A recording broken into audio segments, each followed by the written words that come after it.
Ooh, a new miniature skirmish game where I command a squad of demons fighting for the control over hell. What?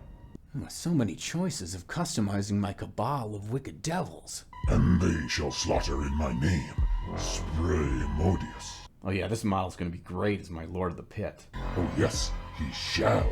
Let me baptize him in my mists to prepare him for battle.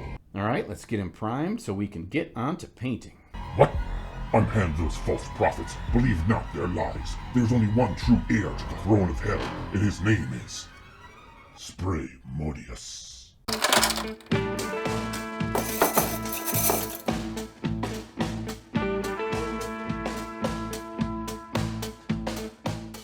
Ah, the airbrush. In our miniature painting hobby, it is one of the most beautiful tools that we have at our disposal, and yet it is also the one that can cause the most frustration and confusion. And while I've made just about every mistake with an airbrush and ruined a few along the way, I've learned just enough through trial and error and from other amazing miniature painters that I'm ready to share what I do to really make these tools shine and take out all the headaches. So whether you've never picked up an airbrush before in your life, or maybe you just want to spend more time painting with one and less time trying to fix it, or maybe you're a seasoned painter and you just want to know what kinds of special tricks I have up my airbrushing sleeve, then there's a video for you. It's this video. I'm talking about this. Watch this video. Keep watching it. So let's start out with the airbrushes themselves. Now, they have all different kinds of brands and models out there, and some are as cheap as this $25 master airbrush that I bought on Amazon, up to those that can cost $200 and more. One good thing is, though, all the parts and how they function is basically universal. So if you get started, you'll actually be learning and how they work the same way whether you get an expensive one or a cheap one. So if they all mostly look and act the same, what's the difference between a $25 airbrush and a $200 airbrush? Well, really what it comes down to is a couple of things. First and foremost is the quality of the construction and the parts that they use. This is important because it's not going to break down as often, it's not going to clog as often, and by and large, it's just going to work more smoothly. Also, one area that I've found for a nicer airbrush where you notice it is actually in this dual action trigger.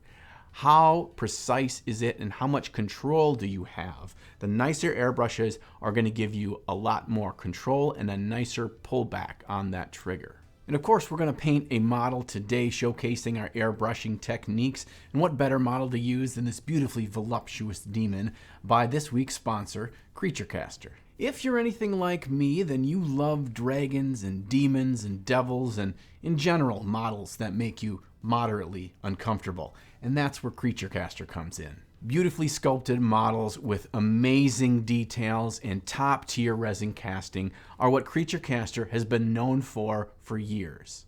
I love to paint these models, and they're awesome in all sorts of games, including the new game that CreatureCaster just recently launched with their Kickstarter, Judgment: Eternal Champions. CreatureCaster has an amazing website showcasing their amazing models, so you can buy them anywhere in the world. They also come out with new models regularly, so what I did was sign up for their newsletter, and they give me an email whenever they've got a new model that's about to release. So a big thank you to CreatureCaster for sponsoring today's video. I am truly a big fan of their models, and I think if you pick one up, you will be as well.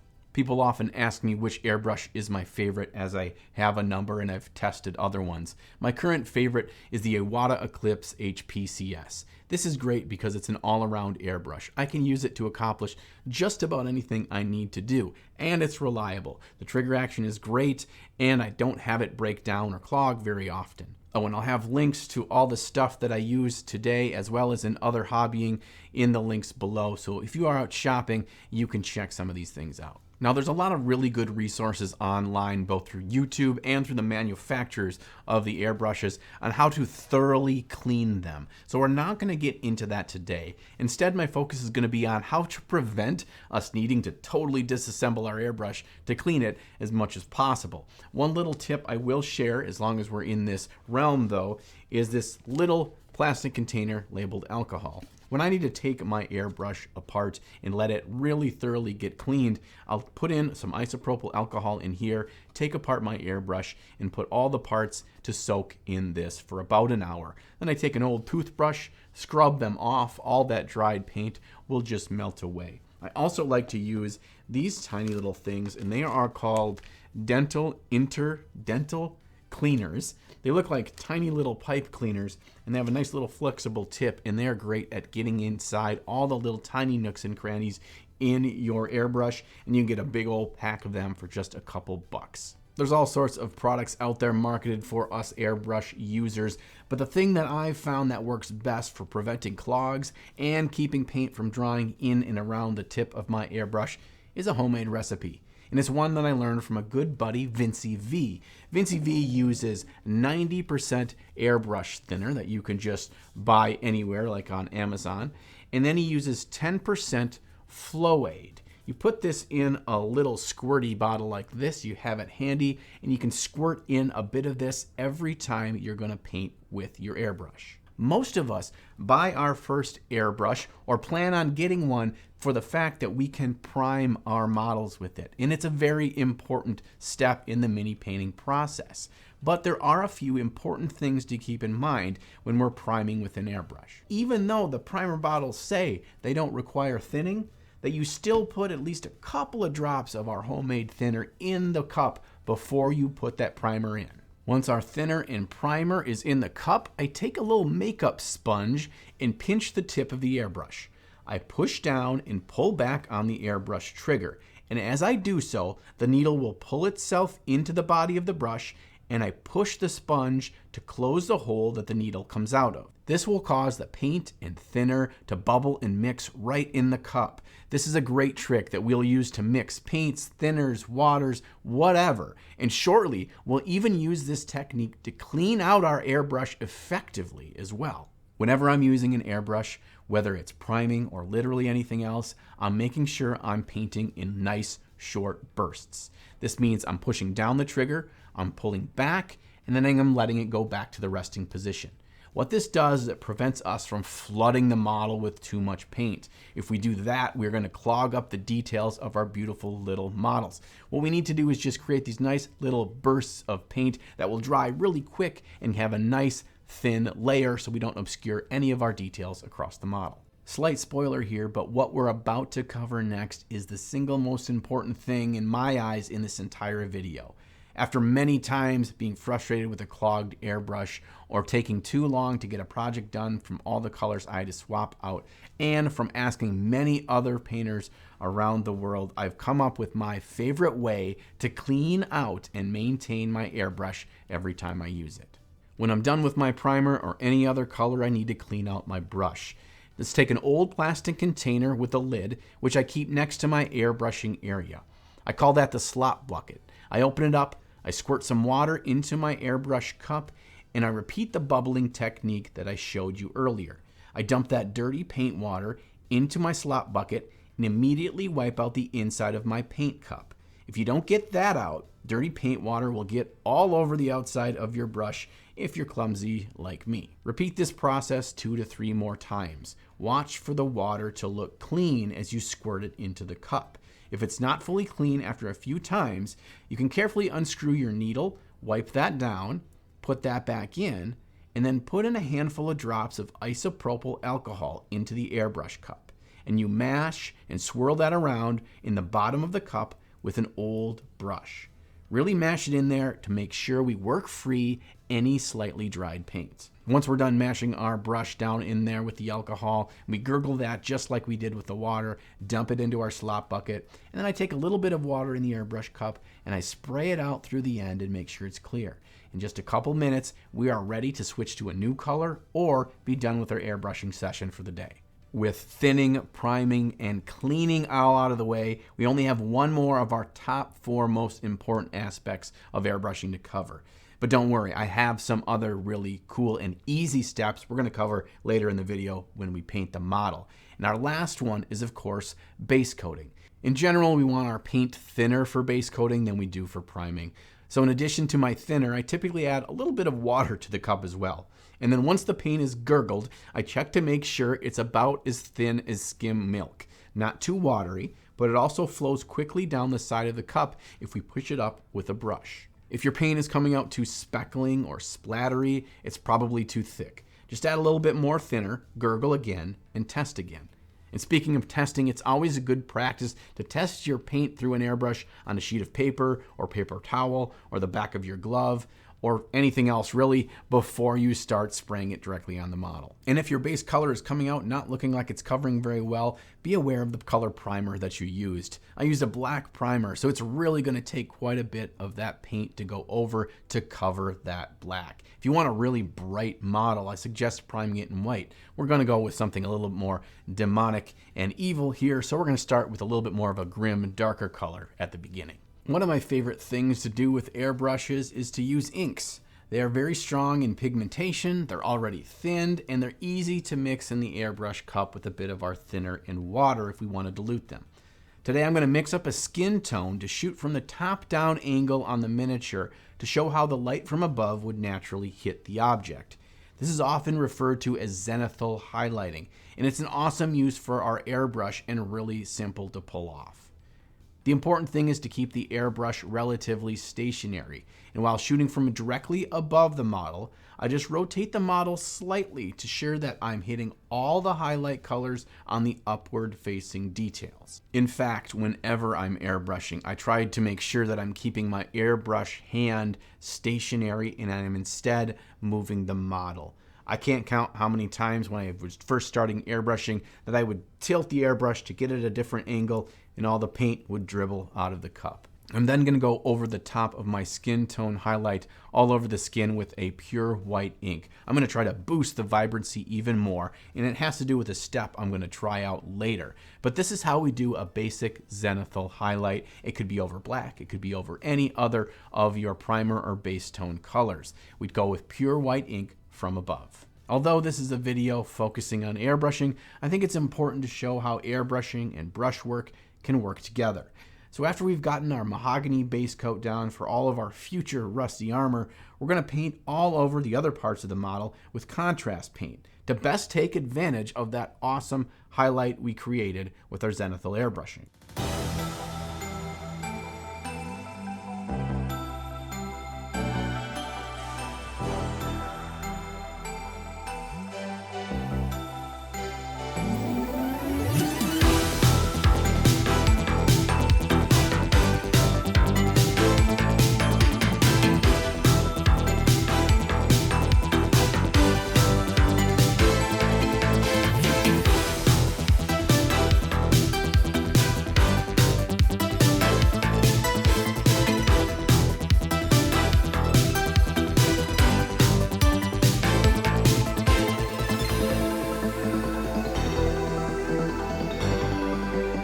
Alright, yeah, these are oil paints in an airbrushing video. Not airbrush paints, but hear me out. It's all part of the master plan. No, you don't need to use oil washes if you airbrush your model. I just have some fun ideas for the final touches with an airbrush, and oil washes get us closer to that step really fast so I can show you more cool things. And if you want a full rundown on how I make and use oil washes for my miniature painting, you can check out the video on whichever corner of the screen is the right corner right now. That one or that one, 50-50.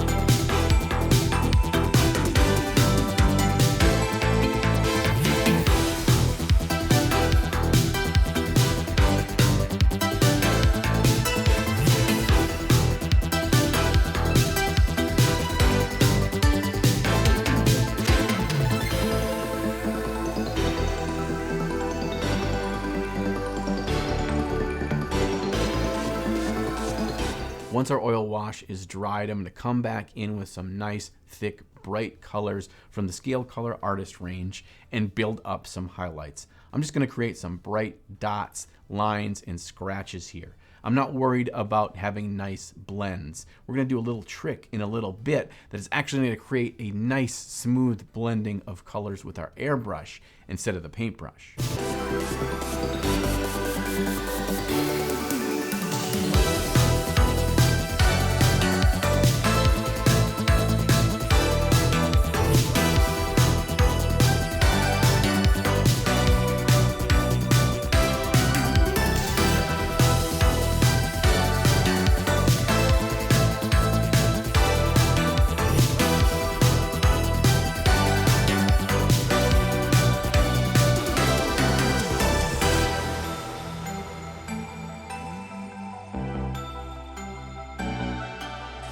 The last technique I love to do with an airbrush is something I just call tinting.